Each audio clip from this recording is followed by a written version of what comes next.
hysteresis also known as BH curve. BH curve hysteresis slope or BH curve ಅಂತ ಕರೀಬಹುದು. Hysteresis ಅಂದ್ರೆ ಏನು? What is meant by hysteresis? The lagging of magnetic flux density behind the magnetization field H is called as hysteresis. The lagging of magnetic flux density B behind the magnetizing field H is called hysteresis. Lagging of magnetic flux density B behind the magnetizing field H. Here B is the induced magnetic field and H is the applied external magnetic field. Retentivity ಬಗ್ಗೆ ನಾವು last ಕ್ಲಾಸಲ್ಲಿ study ಮಾಡಿದೆ. ಏನು retentivity ಅಂತಂದರೆ the phenomenon of retaining residual magnetization even after removing the externally applied magnetic field. Externally applied magnetic field remove ಮಾಡಿದ್ರು some of the domains remains in the same direction or previous direction that is the responsible for the residual magnetization ಅನ್ನು retentivity ಅಂತ ಕರಿತೀವಿ. ಅದು ಹಿಸ್ಟ್ರಿನ ಹಾಗೆ ಉಳಿಸ್ಕೊಂಡಿರುತ್ತೆ. Some of the magnetic domains retains their history. ಅದು ಆ ಥರ ಕೂಡ ನಾವು ಹಿಸ್ಟರಿಸಿಸ್ ಸ್ಲೋಪ್ ಅಂತ ಕರೀಬೋದು. When the temperature of the ferromagnetic material is less than ferromagnetic Curie temperature. Curie temperature ಬಗ್ಗೆ ನಾವು ಹಿಂದೆ ಕ್ಲಾಸಸ್ಸಲ್ಲಿ ಸ್ಟಡಿ ಮಾಡಿದ್ದೀವಿ. ಕ್ಯೂರಿ ಟೆಂಪರೇಚರ್ ಅನ್ನು ಸಿಂಪಲ್ ಆಗಿ ಹೇಳ್ಬೇಕಂದ್ರೆ above the Curie temperature any ferromagnetic material becomes paramagnetic material. Curie temperature ಗಿಂತ ಜಾಸ್ತಿ ಟೆಂಪರೇಚರ್ಗೆ ಒಂದು ಫೆರ್ರೋಮ್ಯಾಗ್ನೆಟಿಕ್ ಮೆಟೀರಿಯಲ್ ರೀಚ್ ಆದರೆ ಅಥವಾ ಹೀಟ್ ಮಾಡಿದ್ರೆ ಅದು ಫೆರ್ರೋಮ್ಯಾಗ್ನೆಟಿಕ್ ಪ್ರಾಪರ್ಟಿನ ಕಳ್ಕೊಂಡು ಅದು ಪ್ಯಾರಾಮ್ಯಾಗ್ನೆಟಿಕ್ ಮೆಟೀರಿಯಲ್ ಆಗಿ ಹೋಗುತ್ತೆ. When the temperature of the ferromagnetic material is less than ferromagnetic Curie temperature, the substance exhibits hysteresis. Hysteresis ಯಾವಾಗಪ್ಪ ಆಗುತ್ತೆ ಅಂತಂದ್ರೆ only temperature of the material is less than the ferromagnetic Curie temperature ಆಗಿದ್ದಾಗ ಮಾತ್ರ hysteresis ನ exhibit ಮಾಡುತ್ತೆ. above the Curie temperature the ferromagnetic material loses its ferromagnetic nature. ಹಂಗಾಗಿ we have to perform this experiment below Curie temperature. Below Curie temperature ಅಲ್ಲೇ ಈ performance ನಾವು ಈ experiment ನ ಪರ್ಫಾರ್ಮ್ ಮಾಡಬೇಕು. The applied magnetic field causes. Applied magnetic field ಅಂದ್ರೆ externally applied magnetic field. Externally applied magnetic field ಏನ್ ಮಾಡುತ್ತೆ ಅಂತ ನಾವು ನೋಡೋದಾದ್ರೆ ವಾಟ್ ಇಟ್ ಕಾಸಸ್ ಅಂದ್ರೆ the motion of domain walls. The motion of domain walls ಆಗುತ್ತೆ. Next rotation of domains. ನಾವು last ಕ್ಲಾಸಲ್ಲಿ ಡೊಮೈನ್ಸ್ ಬಗ್ಗೆ ಡೀಟೇಲ್ ಆಗಿ ಸ್ಟಡಿ ಮಾಡಿದ್ದೀವಿ. ವೀಕ್ ಮ್ಯಾಗ್ನೆಟಿಕ್ ಫೀಲ್ಡ್ ಅಪ್ಲೈ ಮಾಡಿದಾಗ motion of the domain walls ಆಗುತ್ತೆ. ಸ್ಟ್ರಾಂಗ್ ಮ್ಯಾಗ್ನೆಟಿಕ್ ಫೀಲ್ಡ್ ಅಪ್ಲೈ ಮಾಡಿದಾಗ rotation of domains ಆಗುತ್ತೆ. ಇದ್ರ ಬಗ್ಗೆ ನಾವು ಲಾಸ್ಟ್ ಕ್ಲಾಸಲ್ಲಿ ಡೀಟೇಲ್ ಆಗಿ ಸ್ಟಡಿ ಮಾಡಿದ್ವಿ. The applied magnetic field causes both of this. The variation of B versus H has shown in the diagram. So ನಾನು ಇನ್ನು ಡಯಾಗ್ರಾಮ್ ಇಲ್ಲಿ ಬರ್ತಿಲ್ಲ, ನಾನು ಡಯಾಗ್ರಾಮ್ ಸಪ್ರೇಟಾಗಿ ಬರ್ಕೊಂಡಿದ್ದೀನಿ. ಡಯಾಗ್ರಾಮ್ ಸಪ್ರೇಟಾಗಿ ಬರ್ಕೊಂಡು ಎಕ್ಸ್ಪ್ಲೇನ್ ಮಾಡ್ತಾ ಹೋಗ್ತೀನಿ. ಈ ಸಣ್ಣದಾಗಿ ಬರ್ಕೊಂಡ್ರೆ ಸರಿಯಾಗಿ ಕಾಣಿಸಲ್ಲ ಅಂತ ನಾನು ದೊಡ್ಡದಾಗಿ ಡಯಾಗ್ರಾಮ್ನ ಬರ್ಕೊಂಡಿದ್ದೀನಿ. This is our diagram. ಇದು ಬುಕ್ಕಲ್ಲಿರೋ ಡಯಾಗ್ರಾಮೇ ನಾನು ಬರ್ಕೊಂಡಿದ್ದೀನಿ. ನೋಟ್ಸಲ್ಲೂ ಕೂಡ ಇದೇ ಡಯಾಗ್ರಾಮ್ನ ಕೊಟ್ಟಿದ್ದೀನಿ. ಒಂದೊಂದು ಬುಕ್ಕಲ್ಲಿ ಒಂದೊಂದು ಥರ ಸ್ವಲ್ಪ ಚೇಂಜಸ್ ಇರುತ್ತೆ. ಡಯಾಗ್ರಾಮಲ್ಲಾಗಲಿ ಎಕ್ಸ್ಪ್ಲನೇಷನ್ ಆಗಲಿ ನಾನು ಯಾವ ಬುಕ್ಕಲ್ಲಿ ನಿಮಗೆ ನೋಟ್ಸ್ ಮಾಡಿ ಕೊಟ್ಟಿದ್ದೀನೋ ಅದೇ ಬುಕ್ಕಲ್ಲಿರೋ ಎಕ್ಸ್ಪ್ಲನೇಷನ್ಸ್ನ ನಿಮಗೆ ಮಾಡ್ತಾ ಇದ್ದೀನಿ. So the variation of B versus H as shown in the diagram. This is the variation of B versus H curve here written here. ನಾನಿಲ್ಲಿ ಡಯಾಗ್ರಾಮ್ನ ಸ್ವಲ್ಪ ದೊಡ್ಡದಾಗಿ ನೀಟಾಗಿ ಕಾಣಿಸ್ಲಿ ನಿಮಗೆ ಅಂತ ದೊಡ್ಡದಾಗಿ ಬರ್ಕೊಂಡಿದ್ದೀನಿ. ಫಸ್ಟ್ ಪಾಯಿಂಟ್ ನೋಡಿ ಬರೋದಾದ್ರೆ ಹಿಸ್ಟರಿಸಿಸ್ ಸ್ಲೋಪಲ್ಲಿ ಫಸ್ಟ್ ಪಾಯಿಂಟ್ ನಾವು ಸ್ಟಡಿ ಮಾಡೋದಾದ್ರೆ the first point is given by like this.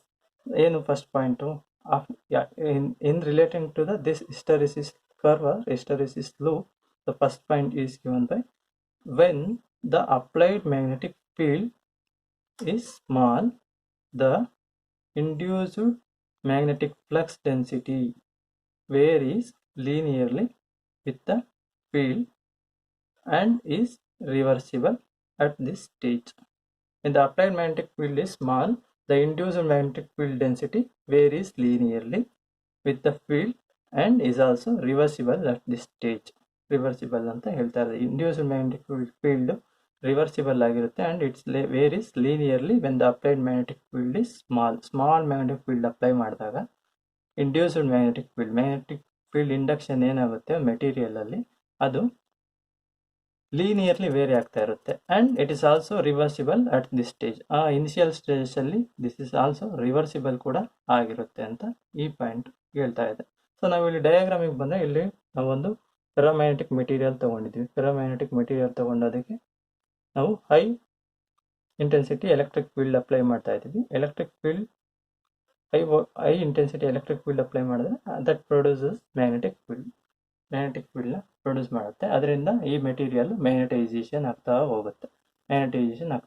V can apply magnetic field in opposite direction also. If you change the polarity or if you change the terminals, the current flows from this side to this side, then the magnetization also reverses. ಈ ಕಡೆಯಿಂದ current ಹೋಗ್ತಾ ಇರ್ಬೇಕಾದ್ರೆ one side magnetisation ಆಗುತ್ತೆ. ನಾವೇನಾದ್ರು terminals change ಮಾಡಿದ್ರೆ opposite magnetisation ಆಗುತ್ತೆ.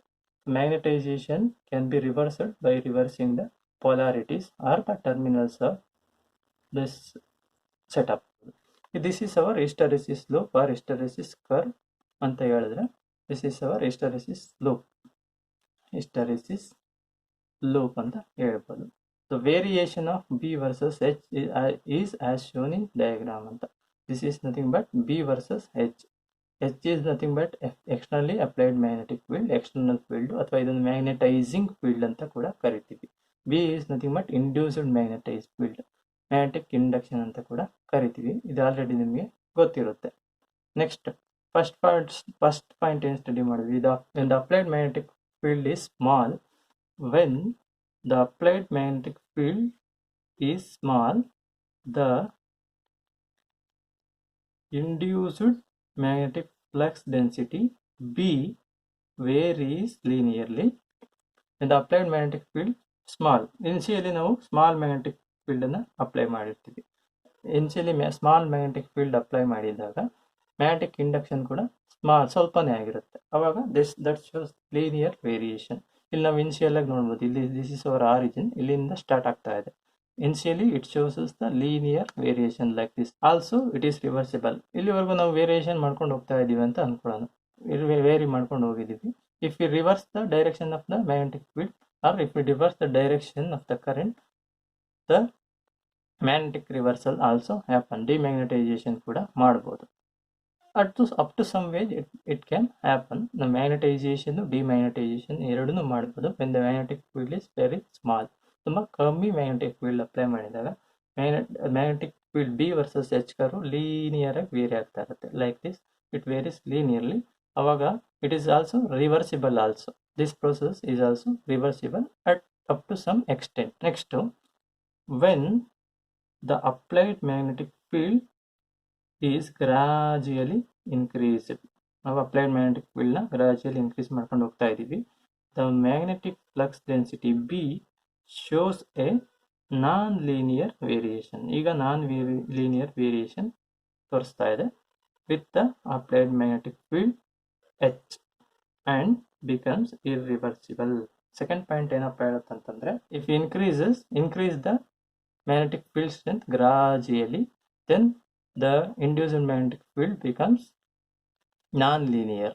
It shows the non-linear variation and also it becomes irreversible. We can't able to demagnetize the material in the same way it is magnetized. Next point ನೋಡೋದಾದ್ರೆ, now if the field is gradually increased further, the magnetic flux density also increases gradually and ultimately attains a saturation value. That is nothing but denoted by BS. BS is nothing but saturation magnetic field, saturation induced magnetic field ಅಂತ ಹೇಳ್ಬೋದು. When the field is gradually increased further, so ನಾವು ಗ್ರಾಜುಯಲಿ increase ಮಾಡ್ಕೊಂಡು ಹೋಗ್ತಾ ಇದ್ರೆ non linear variation ತೋರಿಸುತ್ತೆ, ಮತ್ತೆ ಅದು irreversible ಆಗುತ್ತೆ ಅಂತ ನೋಡಿದ್ವಿ. ಇರ್ರಿವರ್ಸಿಬಲ್ ಆಗುತ್ತೆ. ಇನ್ನೂ ಮ್ಯಾಗ್ನೆಟಿಕ್ ಫೀಲ್ಡ್ ಅಪ್ಲೈ ಮಾಡ್ತಾ ಇದ್ವಿ. Further we are increasing gradually externally applied magnetic field, hence the B goes on increasing. B ಕೂಡ ಇನ್ಕ್ರೀಸ್ ಆಗ್ತಾ ಹೋಗುತ್ತೆ, ಇನ್ಕ್ರೀಸ್ ಆಗ್ತಾ ಆಗ್ತಾ ಹೋಗಿ up to some extent it goes on increasing, then in one stage it reaches a saturation value and is denoted by Bs. Here it is the saturation value of the magnetic field, induced magnetic field ಅಥವಾ magnetic induction saturation value ಇಲ್ಲಿ ನಾವು denote ಮಾಡ್ತಾ ಇದ್ದೀವಿ. The magnetic saturation value is denoted by B suffix S. B suffix S ಇಂದ ನಾವು denote ಮಾಡ್ತೀವಿ. Once it attains the saturation value, it doesn't shows any linear variations. If the applied field is reduced from saturation by magnetic reversal, a hysteresis develops. ನಾವೇನಾದರೂ applied magnetic field after saturation, ಇಲ್ಲಿ ನಾವು initially magnetic ಫೀಲ್ಡ್ನ increase ಮಾಡ್ಕೊಂಡು ಹೋದ್ವಿ, increase ಮಾಡ್ಕೊಳ್ತಾ ಹೋದಂಗೆ ಗ್ರಾಜುಯಲಿ magnetic induction ಕೂಡ increase ಆಗ್ತಾ ಹೋಗುತ್ತೆ. At some point it reaches saturation value. Saturation value reach ಆಗ್ತದೆ. At high field strength, all the domains of the magnetic materials are oriented in, say, applied external magnetic field direction. All the domains of the magnetic materials are oriented now in external magnetic field directions, and hence the materials reaches the saturation value. Saturation value reach ಆಗಿದೆ. Now, if the applied field is reduced, the field strength, magnetic field, high magnetic field strength ಅಲ್ಲಿ ನಮಗೆ magnetic saturation reach ಆಗಿದೆ. Now we are reducing the magnetic field strength. magnetic field strength ನ reduce ಮಾಡ್ಕೊಳ್ತಾ ಬರ್ತಾ ಇದ್ದೀವಿ. ನಾವು magnetic field strength ನ increase ಮಾಡ್ಕೊಳ್ತಾ ಹೋಗಿದ್ವಿ ಇನಿಷಿಯಲಿ. increase ಮಾಡ್ಕೊಳ್ತಾ ಹೋದಾಗ at some point it reaches the saturation value. saturation value reach ಆಯಿತು. By reducing the magnetic field strength, a hysteresis develops. So ನಾವು ಈ ಥರ ಕರ್ವ್ ಫಾರ್ಮೇಟ್ ಆಗಿತ್ತು ಮ್ಯಾಗ್ನೆಟಿಕ್ ಫೀಲ್ಡ್ ಇನ್ಕ್ರೀಸ್ ಮಾಡಬೇಕಾದ್ರೆ. ಬಟ್ ಡಿಕ್ರೀಸ್ ಮಾಡಬೇಕಾದ್ರೆ ನಮಗೆ ಇದೇ ಕರ್ವ್ ಫಾಲೋ ಅಪ್ ಮಾಡಲ್ಲ, ನಮಗೆ ಅನದರ್ ಕರ್ವ್, ಬೇರೆ ಕರ್ವ್ ಫಾಲೋ ಅಪ್ ಮಾಡ್ಕೊಂಡು ಬರುತ್ತೆ. ಈ ಹಿಸ್ಟರಿಸಿಸ್ ಕರ್ವ್ನ ಫಾಲೋ ಅಪ್ ಮಾಡುತ್ತೆ. As the field is reversed, the favourably oriented domains tend to align in the new direction. As the field is reversed, the favorably oriented domains tend to align in new direction. Magnetic induction of the magnetic material saturation reach ಆದಾಗ all the favorably oriented domains are aligned in the magnetic field direction. magnetic field direction ಅಲ್ಲಿ orient ಆಗಿರುತ್ತೆ. If as the applied field is reversed, applied field reversed ಅಂತಂದ್ರೆ ಅರ್ಥ ಇಲ್ಲಿ applied field reverse magnetic field apply ಮಾಡಿದೀವಿ ಅಂತ ಅಲ್ಲ. ಇಲ್ಲಿಂದ ನಾವು ಮ್ಯಾಗ್ನೆಟಿಕ್ ಫೀಲ್ಡ್ ಸ್ಟ್ರೆಂತ್ ನ ಡಿಕ್ರೀಸ್ ಮಾಡ್ಕೊಳ್ತಾ ಬರ್ತಾ ಇದೀವಿ. ಮ್ಯಾಗ್ನೆಟಿಕ್ ಫೀಲ್ಡ್ ಸ್ಟ್ರೆಂತ್ ನ ಡಿಕ್ರೀಸ್ ಮಾಡ್ಕೊಳ್ತಾ ಬರ್ತಾ ಇತ್ತು ಅಥವಾ ರೆಡ್ಯೂಸ್ ಮಾಡ್ತಾ ಇದೀವಿ. So I value of magnetic field reach ಆದಾಗ ಸ್ಯಾಚುರೇಷನ್ ರೀಚ್ ಆಗಿರುತ್ತೆ. ನಮಗೆ ಈಗ ಅದು ಬೇಡ. So we need demagnetization. Hence we are decreasing the magnetic field strength. Magnetic field strength ನ ಡಿಕ್ರೀಸ್ ಮಾಡ್ಕೊಳ್ತಾ ಬರ್ತಾ ಇದೀವಿ. ಅವಾಗ ಏನಾಗುತ್ತೆ, all the favourably oriented domains tend to align in the new direction. ಇಲ್ಲಿ ಈ ಪರ್ಟಿಕ್ಯುಲರ್ ಪಾಯಿಂಟ್ ಅಲ್ಲಿ ಎಲ್ಲ ಮ್ಯಾಗ್ನೆಟಿಕ್ ಡೊಮೈನ್ಸ್ ಒಂದು ಡೈರೆಕ್ಷನ್ ಅಲ್ಲಿ ಅಲೈನ್ಮೆಂಟ್ ಆಗಿರುತ್ತೆ. Magnetic field external magnetic field direction ಅಲ್ಲಿ ಅಲೈನ್ಮೆಂಟ್ ಆಗಿರುತ್ತೆ. ನಾವು we are reducing the magnetic field. Magnetic field strength ನ ರಿಡ್ಯೂಸ್ ಮಾಡ್ಕೊಳ್ತಾ ಬರ್ತಾ ಇದ್ದೀವಿ. ಮ್ಯಾಗ್ನೆಟಿಕ್ ಫೀಲ್ಡ್ ಸ್ಟ್ರೆಂತ್ ನ ರಿಡ್ಯೂಸ್ ಮಾಡ್ಕೊಳ್ತಾ ಬಂದ್ರೆ ಈ ಪಾತ್ ನ ಫಾಲೋ ಮಾಡಲ್ಲ. Instead of this path they follow this path. ಈ ಹಿಸ್ಟರಿಸಿಸ್ ಪಾತ್ ನ ಫಾಲೋ ಅಪ್ ಮಾಡ್ಕೊಳ್ತಾ ಹೋಗುತ್ತೆ. ನೆಕ್ಸ್ಟ್ ಪಾಯಿಂಟ್ ನೋಡೋದಾದ್ರೆ, when h reaches to 0, b cannot become 0. When h reaches to 0, b cannot become 0. Still, some of the domains remain aligned in the previous direction, giving rise to a residual magnetization called remanence, denoted by Br, or remanent magnetic induction. h 0 ಆದರೂ ಕೂಡ b 0 ಆಗಲ್ಲ. ಇದರ ಬಗ್ಗೆ ನಾವು last ಕ್ಲಾಸಲ್ಲಿ ಕೂಡ study ಮಾಡಿದ್ವಿ. ಅದನ್ನು ರಿಟೆಂಟಿವಿಟಿ ಅಂತ ಕೂಡ ಕರಿತೀವಿ. ನಾವೀಗ ನೆಕ್ಸ್ಟ್ ನೋಡ್ತೀವಿ ಅದ್ರ ಬಗ್ಗೆ. Still some of the domains remain aligned in the same direction. ನಾವು ಎಕ್ಸ್ಟರ್ನಲ್ ಮ್ಯಾಗ್ನೆಟಿಕ್ ಫೀಲ್ಡ್ ನ ರಿಡ್ಯೂಸ್ ಮಾಡ್ಕೊಳ್ತಾ ಬರ್ತಾ ಇದೀವಿ. At this point external magnetic field 0 ಆಗುತ್ತೆ. Even the external magnetic field is 0, B is not become 0 because some of the domains are aligned in the previous direction. Some of the domains are still aligned in the previous direction and gives rise to a residual magnetization. Residual magnetization ಕೊಡುತ್ತೆ. ನಾವು ನೋಡಿದ್ರೆ magnetic induction 0 ಆಗಿಲ್ಲ, but h is 0 ಇದೆ. ಅದನ್ನು ನಾವು ರೆಮನೆನ್ಸ್ ಅಂತ ಕರಿತೀವಿ. ರೆಮನೆನ್ಸ್ ಅದನ್ನು ರೆಮನೆನ್ಸ್ ಅಂತ ಕರಿತೀವಿ. That's why it is denoted by BR ಇಂದ ಡಿನೋಟ್ ಮಾಡಿದ್ದೀವಿ. That field at which the residual magnetization remains even h is equal to 0, ಅದನ್ನ ರೆಮಿನೆಂಟ್ ಮ್ಯಾಗ್ನೆಟಿಕ್ ಫೀಲ್ಡ್ ಅಂತ ಕೂಡ ಕರೀಬಹುದು. This is also known as retentivity. ಇದನ್ನ ನಾವು ರಿಟೆಂಟಿವಿಟಿ ಅಂತ ಕೂಡ ಕರಿತೀವಿ. ರಿಟೆಂಟಿವಿಟಿ ಅಂದ್ರೆ ಏನು? ಲಾಸ್ಟ್ ಸ್ಟಡಿ ಮಾಡ್ದಂಗೆ the phenomenon of retaining magnetism even after removing of external magnetic field is known as retentivity. So ನಾವಿಲ್ಲಿ ಪರ್ಟಿಕ್ಯುಲರ್ ಕೇಸಲ್ಲಿ ನೋಡಿದಂಗೆ ಇಲ್ಲಿ H is equal to 0 ಆಗಿದೆ. H is equal to 0 ಆಗಿದೆ ಅಂದ್ರೆ ಮ್ಯಾಗ್ನೆಟಿಕ್ ಫೀಲ್ಡ್ನ ರಿಮೂವ್ ಮಾಡಿದೀವಿ ಅಂತಾನೆ ಅರ್ಥ. Even after removing external magnetic field, the phenomenon of retaining some residual magnetization in the magnetic material is known as retentivity. ಅದನ್ನು ನಾವು ರೆಮನೆನ್ಸ್ ಅಂತ ಕೂಡ ಕರಿತೀವಿ. The reverse magnetic field strength at which magnetization is zero is called coercivity. The reverse magnetic field at which the magnetization is zero. ಇಲ್ಲಿ ನಮಗೆ zero ಆಗಿಲ್ಲ, ಇಲ್ಲಿಂದ ಇಲ್ಲಿಗೆ ನಮಗೆ ರಿವರ್ಸ್ ಮ್ಯಾಗ್ನೆಟಿಕ್ ಫೀಲ್ಡ್, ಇಲ್ಲಿಂದ ನಾವು ಮ್ಯಾಗ್ನೆಟಿಕ್ ಫೀಲ್ಡ್ ಸ್ಟ್ರೆಂತ್ ರಿಡ್ಯೂಸ್ ಮಾಡ್ಕೊಳ್ತಾ ಬಂದ್ವಿ. ಇಲ್ಲಿ ಎಕ್ಸ್ಟರ್ನಲ್ ಮ್ಯಾಗ್ನೆಟಿಕ್ ಫೀಲ್ಡ್ ನ ಸ್ಟ್ರೆಂತ್ ಝೀರೋನೇ ಆಗೋಯ್ತು. ಸೊ ಇಲ್ಲಿ ನಾವು ಆಪೋಸಿಟ್ ಮ್ಯಾಗ್ನೆಟಿಕ್ ಫೀಲ್ಡ್ ನ ಅಪ್ಲೈ ಮಾಡಿದೀವಿ. ಯಾರ್ applied the magnetic field in reverse direction. Reverse direction ಅಲ್ಲಿ ಮ್ಯಾಗ್ನೆಟಿಕ್ ಫೀಲ್ಡ್ ನ ಅಪ್ಲೈ ಮಾಡಿದೀವಿ. The magnetic domains going to align in the new direction. Newly applied magnetic field direction ಅಲ್ಲಿ alignment ಆಗ್ತಾ ಹೋಗುತ್ತೆ. So once at a point it becomes zero. The magnetic induction also becomes zero at a point. ಯಾವುದೋ ಒಂದು point ಅಲ್ಲಿ magnetic induction ಕೂಡ zero ಆಗುತ್ತೆ. ಅದನ್ನು ನಾವು ಕೊಯರ್ಸಿವ್ ಫೀಲ್ಡ್ ಅಂತ ಕರಿತೀವಿ. Coercive field. The property is known as coercivity and the field is known as coercive field. Next, the area within the loop represents a magnetic energy loss per unit volume per magnetizing and demagnetizing cycle. The area within the loop represents the magnetic energy loss per unit volume per magnetizing demagnetizing cycle in the form of heat. ಈ area within the loop represent the energy loss per unit volume. ಈ area ದೊಡ್ಡದಾಗಿದ್ರೆ ಜಾಸ್ತಿ energy loss ಆಗುತ್ತೆ, area ಚಿಕ್ಕದಾಗಿದ್ರೆ ಕಮ್ಮಿ energy loss ಆಗುತ್ತೆ. Per magnetising and demagnetising cycle. The curve traced in this phenomena is called hysteresis slope. ಈ ಫೆನಾಮಿನಾದಲ್ಲಿ ಆಗ ಏನು curve trace ಆಗುತ್ತೆ ಅದನ್ನು ನಾವು ಹಿಸ್ಟರೆಸಿಸ್ ಲೂಪ್ ಅಂತ ಕರಿತೀವಿ. ಇಲ್ಲಿ ನಾವು magnetic field for reverse magnetic field magnetic induction zero ಆದಮೇಲೆ ನಾವು ಅಗೇನ್ ಆಪೋಸಿಟ್ ಡೈರೆಕ್ಷನ್ ಅಲ್ಲಿ ಮ್ಯಾಗ್ನೆಟಿಕ್ ಫೀಲ್ಡ್ನ ಇನ್ಕ್ರೀಸ್ ಮಾಡ್ಕೊಳ್ತಾ ಹೋಗ್ತೀವಿ. ಇನ್ಕ್ರೀಸ್ ಮಾಡ್ಕೊಳ್ತಾ ಹೋದಂಗೆ next it is reaches a saturation value in for reverse magnetic field.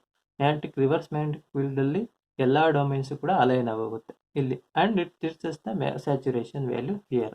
ಇಲ್ಲಿ ರಿವರ್ಸ್ ಮ್ಯಾಗ್ನೆಟಿಕ್ ಫೀಲ್ಡ್ಗೆ ಸ್ಯಾಚುರೇಷನ್ ವ್ಯಾಲ್ಯೂ ರೀಚ್ ಆಗುತ್ತೆ. ಅದನ್ನು ನಾವು -BS ಅಂತ, ಅದಕ್ಕೆ -BS ಅಂತ ಡಿನೋಟ್ ಮಾಡಿದ್ದೀವಿ. ಇಲ್ಲಾರೆ +BS. BS ಅಂದ್ರೆ ಸ್ಯಾಚುರೇಷನ್ ಮ್ಯಾಗ್ನೆಟಿಕ್ ಇಂಡಕ್ಷನ್ ಅಥವಾ saturation magnetic field. BS again ಇದು ಕೂಡ ಮ್ಯಾಗ್ನೆಟಿಕ್ ಫೀಲ್ಡ್. ಮೈನಸ್ ಏನಂತ ರಿವರ್ಸ್ ಮ್ಯಾಗ್ನೆಟಿಕ್ ಫೀಲ್ಡ್ ಅಲ್ಲಿ ಸ್ಯಾಚುರೇಷನ್ ರೀಚ್ ಆಗಿರೋದಕ್ಕೆ ನಾನು ಇಲ್ಲಿ ಮೈನಸ್ ಇಂದ ಡಿನೋಟ್ ಮಾಡಿದ್ದೀನಿ. Next, once it reaches the saturation, ಇಲ್ಲಿಂದ ಅಗೇನ್ ರಿವರ್ಸ್ ಮ್ಯಾಗ್ನೆಟಿಕ್ ಫೀಲ್ಡ್ ಕೂಡ ರಿಡ್ಯೂಸ್ ಮಾಡ್ಕೊಳ್ತಾ ಬರ್ತೀವಿ. ರಿವರ್ಸ್ ಮ್ಯಾಗ್ನೆಟಿಕ್ ಫೀಲ್ಡ್ ನ ರಿಡ್ಯೂಸ್ ಮಾಡ್ಕೊಳ್ತಾ ಹೋದಂಗೆ magnetic domains also going to align in the new direction. ನಾವು ಇಲ್ಲಿ ಎಲ್ಲ domains reverse magnetic field direction alignment ಆಗಿತ್ತು. ಈಗ ಮ್ಯಾಗ್ನೆಟಿಕ್ ಫೀಲ್ಡ್ ಸ್ಟ್ರೆಂತ್ ನ ರಿಡ್ಯೂಸ್ ಮಾಡ್ತಾ ಹೋಗ್ತಾ ಇದೀವಿ. ರಿಡ್ಯೂಸ್ ಮಾಡ್ತಾ ಹೋದಂಗೆ again the aligned domains, all the favourably oriented domains are tending to align in the new direction. ಈಗ ನ್ಯೂ ಡೈರೆಕ್ಷನ್ ಅಲೈನ್ಮೆಂಟ್ ಆಗ್ತಾ ಹೋಗುತ್ತೆ. Reducing magnetic field becomes zero but there is still some magnetization. ಇಲ್ಲಿ ನಾವು external magnetic field zero ಆದರೂ ಕೂಡ ನಮಗೆ there is some residual magnetization ಇರುತ್ತೆ. This is also known as remanence or retentivity. Remanence anta, this field is known remanent magnetic field, and this property of retaining the residual magnetization is known as remanence. Remanence anta ಕರಿತೀವಿ. So ಇಲ್ಲಿ ನಮಗೆ still there is some residual magnetisation ಆಗಿರೋದ್ರಿಂದ ಇಲ್ಲಿಂದ ನಾವು forward magnetic ಫೀಲ್ಡ್ನ apply ಮಾಡ್ಕೊಳ್ತಾ ಹೋಗ್ತೀವಿ. Forward external magnetic field apply ಮಾಡ್ಕೊಳ್ತಾ ಹೋಗ್ತೀವಿ. So forward external magnetic field apply ಮಾಡ್ಕೊಳ್ತಾ ಹೋದರೆ ಈ ಡೈರೆಕ್ಷನ್ ಅಲ್ಲಿ ನೆಕ್ಸ್ಟು ಸಮ್ ರೆಸಿಡಿಯಲ್ ಮ್ಯಾಗ್ನೆಟೈಸೇಷನ್ ಏನು ಉಳಿದಿರುತ್ತೆ ಅದು ಕೂಡ ನಮಗೆ ರಿಮೂವ್ ಆಗ್ತಾ ಹೋಗುತ್ತೆ, ರಿಡ್ಯೂಸ್ ಆಗ್ತಾ ಹೋಗುತ್ತೆ. And the magnetisation becomes zero. Now the magnetization becomes zero here. The property is known as coercivity and the field is known as coercive magnetic field.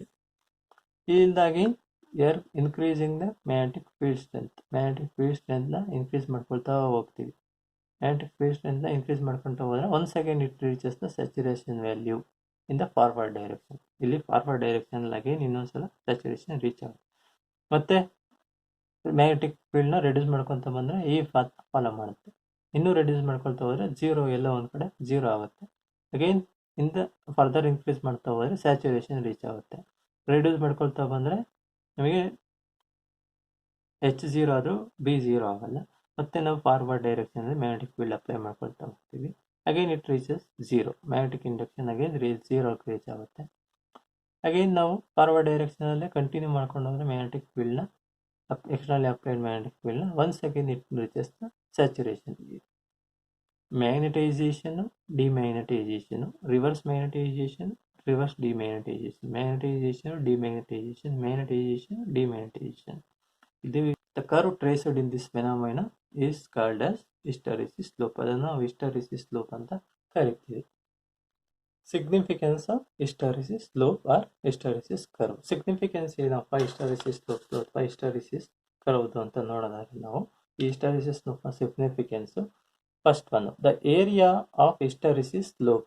The area of the hysteresis slope ಅಥವಾ BH curve represents the energy loss per unit volume per cycle of change. The energy loss per unit volume per magnetizing demagnetizing cycle ಅಂತ ನಾವು ಈಗ ನೋಡಿದ್ವಿ. The loss of energy appears in the form of heat. ಈ ಪ್ರೋಸೆಸ್ಸಲ್ಲಿ loss of energy ಆಗುತ್ತೆ. For magnetizing demagnetizing ಸೈಕಲ್ಗೆ every time the loss of energy happens. And the area of this hysteresis loop represents the energy loss per unit volume per magnetizing demagnetizing cycle. And that energy, this energy is appears in the form of heat. ಆ energy ಯಾವಾಗ heat energy ಆಗಿ waste ಆಗುತ್ತೆ. That heat, the energy loss is in the form of heat. Next point ನೋಡೋದಾದ್ರೆ the Y intercept of the curve gives an idea about the retentivity of the magnetic material. Retentivity of the material ಬಗ್ಗೆ Y intercept ಕೊಡುತ್ತೆ.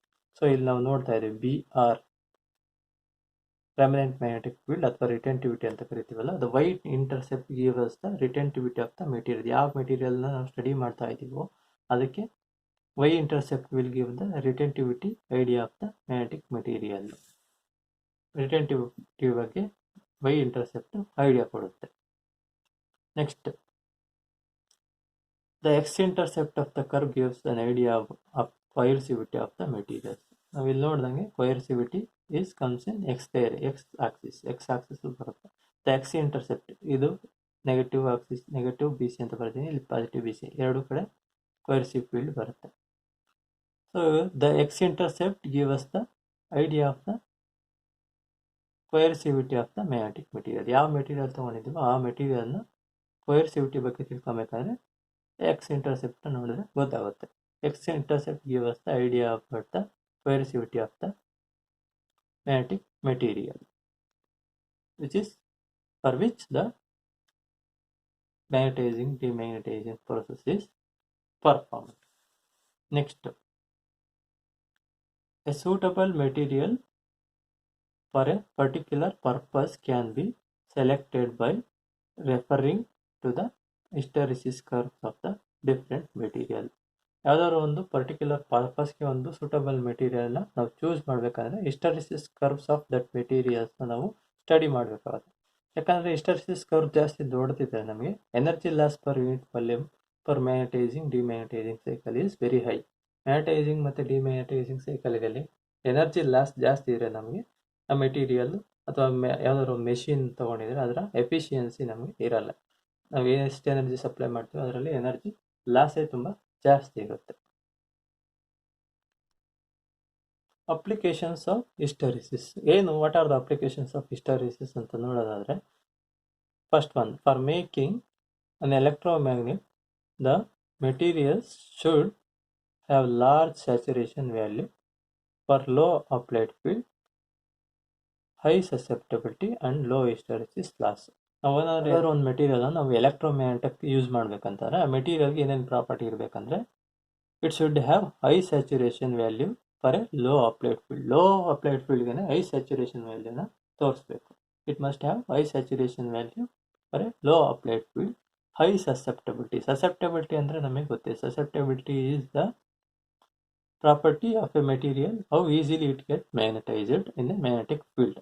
ತುಂಬ ಈಸಿಯಾಗಿ magnetize ಆಗಬೇಕು. And low hysteresis loss. Energy loss per unit volume per magnetising demagnetising curve. ಅದು magnetising demagnetizing ಸೈಕಲ್ಗೆ energy loss ತುಂಬ ಕಡಿಮೆ ಇರಬೇಕು. Energy loss ತುಂಬ ಕಡಿಮೆ ಇರಬೇಕಂದ್ರೆ ಹಿಸ್ಟರೆಸಿಸ್ ಲೂಪ್ನ ಏರಿಯಾ ತುಂಬ ಕಮ್ಮಿ ಇರಬೇಕು. Area of the hysteresis loop must be very less. Area of the hysteresis loop ತುಂಬ ಕಮ್ಮಿ ಇದ್ರೆ ಎನರ್ಜಿ ಲಾಸ್ ಕೂಡ ಕಮ್ಮಿ ಇರುತ್ತೆ. ಎಕ್ಸಾಂಪಲ್ ಫಾರ್ ದಟ್ ಎಲೆಕ್ಟ್ರೋಮ್ಯಾಗ್ನೆಟ್ ಆಗಿ ಯಾವುದನ್ನು ಯೂಸ್ ಮಾಡ್ತಾರೆ ಅಂತಂದ್ರೆ, ಈ ಎಲ್ಲ ಪ್ರಾಪರ್ಟಿನ ಯಾವ ಮೆಟೀರಿಯಲ್ ತೋರಿಸುತ್ತೆ ಅಂದ್ರೆ, for example soft iron. Soft iron ನಾವು ಎಲೆಕ್ಟ್ರೋಮ್ಯಾಗ್ನೆಟ್ ಆಗಿ ಯೂಸ್ ಮಾಡ್ತೀವಿ.